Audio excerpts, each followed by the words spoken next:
Ancora in terapia intensiva, speriamo che si riprenda presto.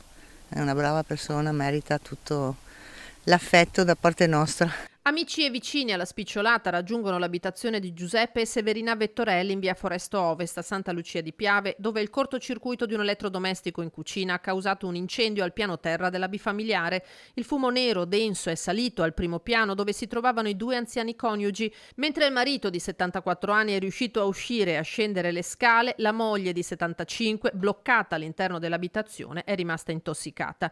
Impossibile per lui rientrare, sono stati i vigili del fuoco accorsi con autoscale e autobotte dai distaccamenti di Conegliano e Vittorio Veneto a trarre in salvo la pensionata, trasportata poi in elisoccorso in ospedale a Treviso, dove è tuttora ricoverata in prognosi riservata.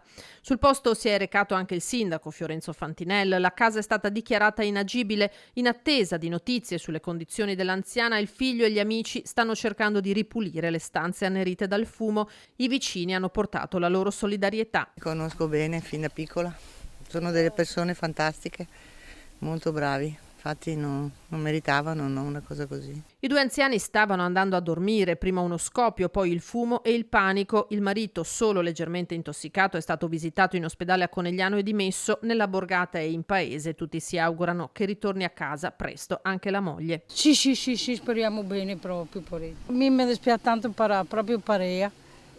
Tanto, ma anche per lei, anche per casa, per tutto. Mi dispiace proprio avere una casa che va così.